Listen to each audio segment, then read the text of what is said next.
What's up guys, it's your Rob here today. I'm back with another video. Today we're going to be reacting to the 20 mind-blowing examples of the Mandela effect.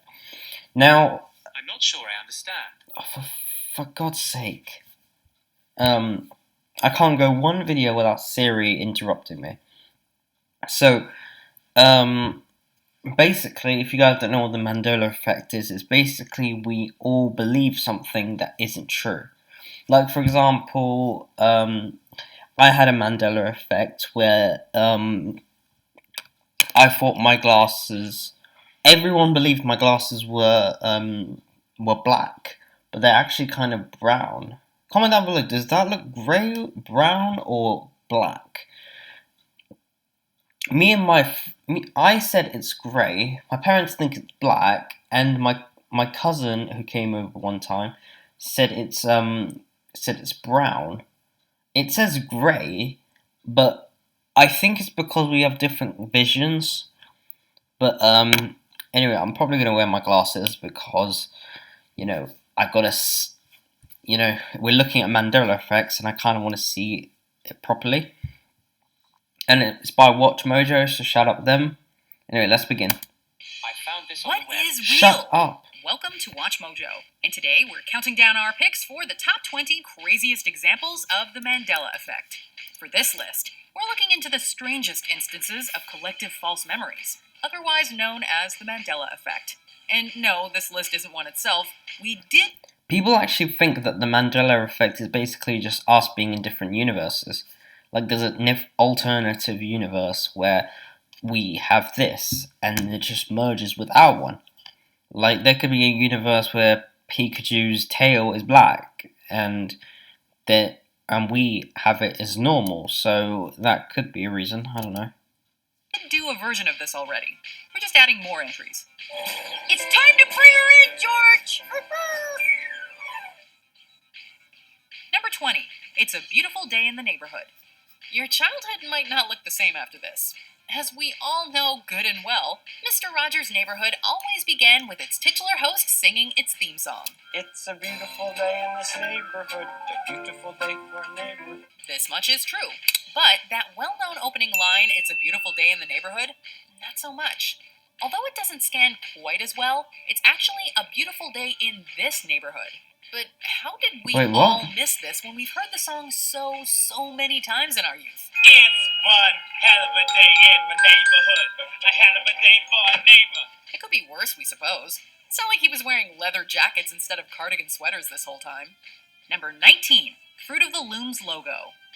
Fruit of the Loom is a clothing company renowned the world over. Its logo is similarly famous, showing fruit spilling out of a cornucopia. Or at least that's what many of us remember it as being. In fact, the logo doesn't contain a cornucopia at all. Wait, what? I swear it had a corn. Okay, so maybe an old logo has it, right? Nope. Versions of the logo dating back over 100 years lack the cornucopia too. So why what? I swear to God, I remember I saw a corn. So many people associate a cornucopia with Fruit of the Loom.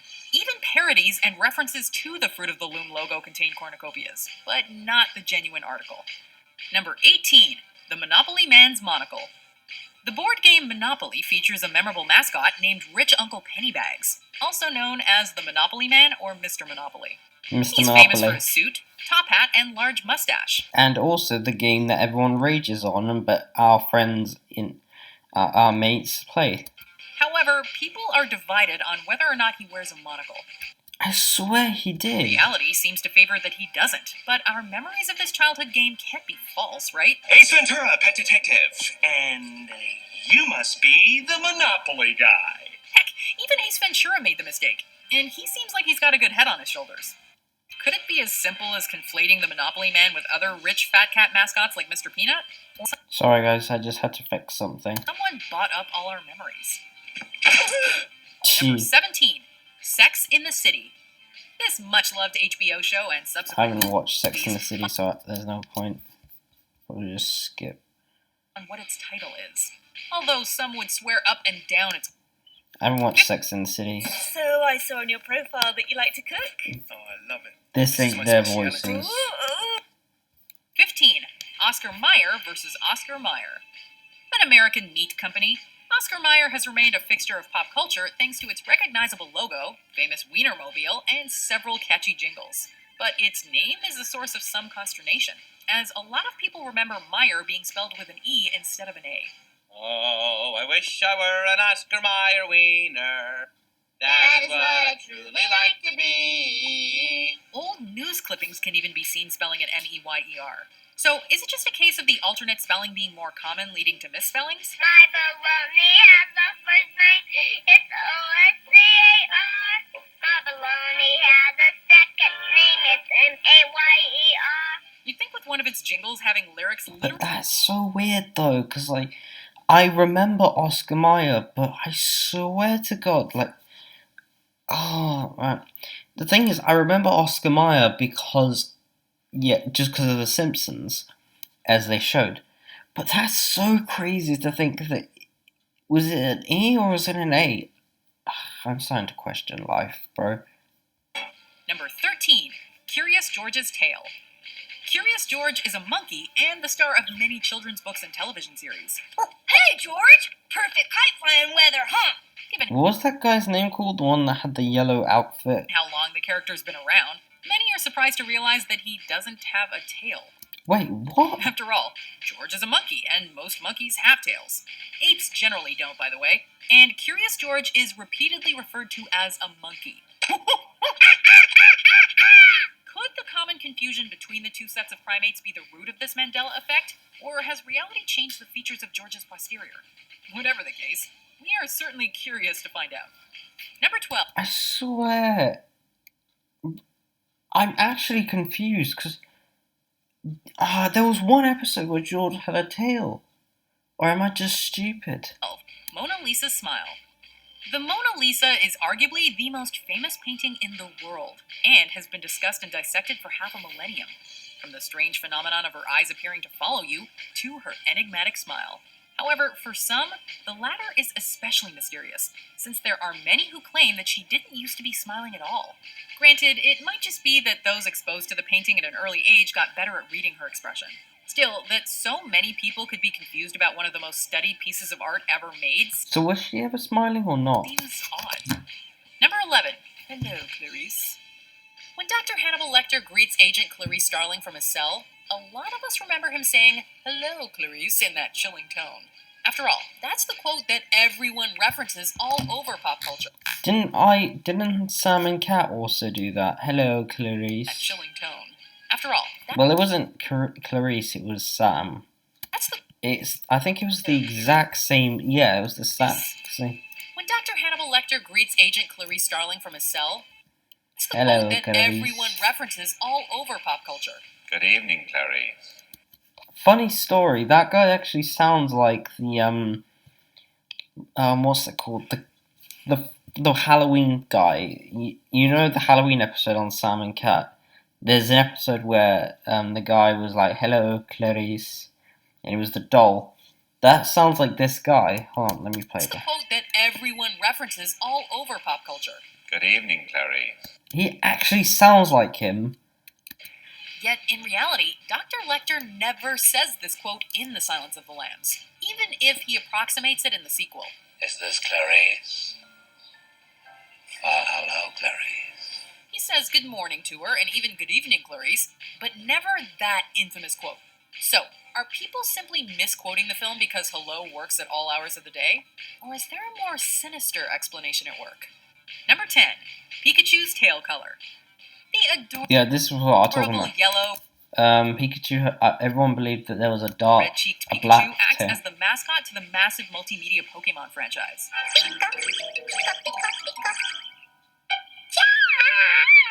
With its image plastered on practically everything Pokemon, you'd think that its features would be burned into the I brain. think it's because, as these toys, I think Pikachu had toys where he would have the black tail or like these outfits, and that's why people believed he had a black To tail. generations of adults and kids alike.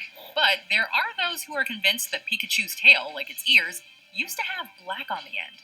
Because of this misconception, there are plenty of images available that feature Pikachu with a black tail, so Yeah. that could be to blame.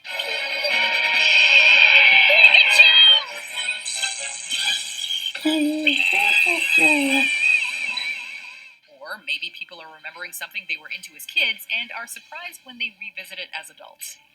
Number 9. Looney Tunes, yeah, the We're name. getting to some deep cuts now.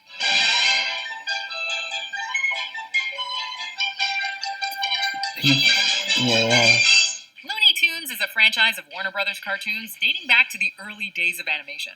Its characters are iconic to the medium, and Looney are Tunes is practically as well known as basically Looney Tunes is basically Tom and Jerry, those by rivals like just Disney. not a cat, it's more of a rabbit. But, as famous as Looney Tunes is, there are some who believe its name's spelling is no longer the same.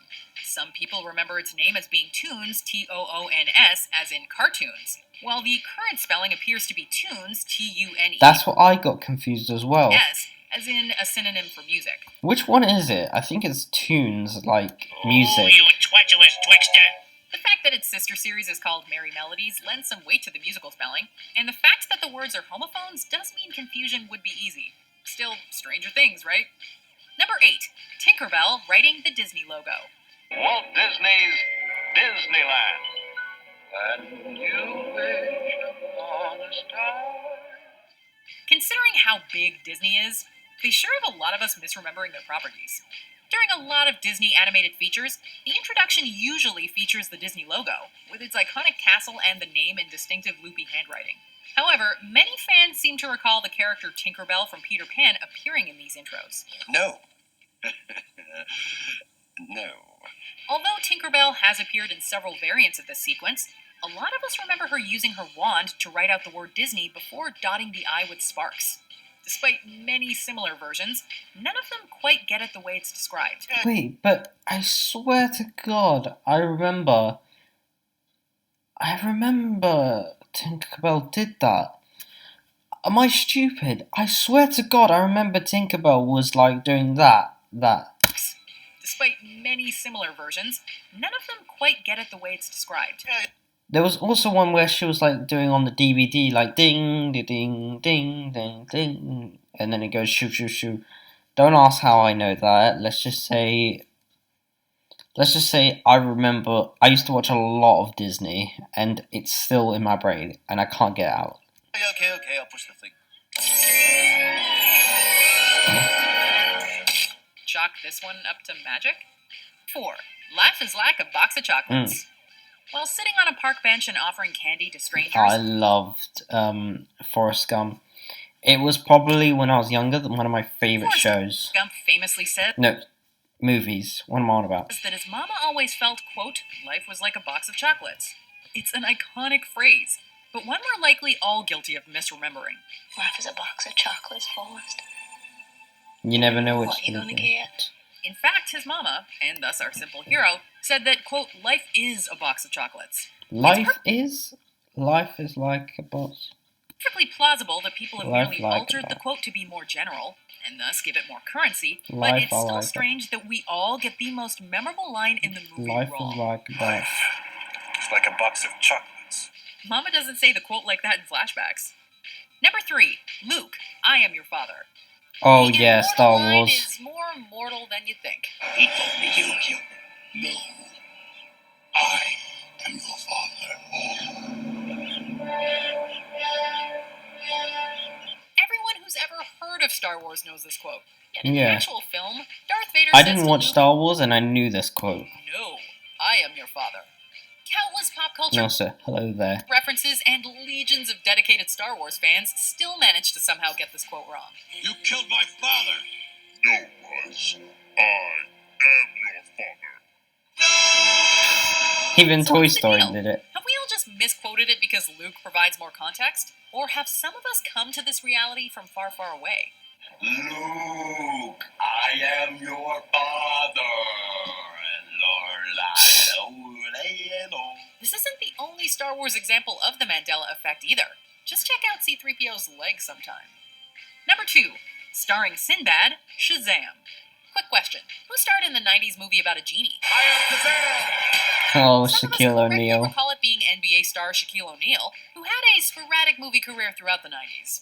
However, others believe the star of the film in question was the comedian and actor Sinbad, who starred in a number of children's films during that same time period. Racism. That's what Jesse. I'm probably just gonna skip this. series of slightly saccharine children's bears are. The easy explanation is that names that end in. While some of us can check out this other. Alright, well, that was probably an interesting thing. The one that interested me the most was George's Tale, Mona Lisa's Smile, Hello Clarice, and Tinkerbell.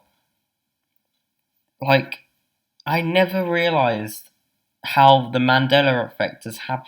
There could be other things that's been the Mandela effect, but they haven't specifically said here.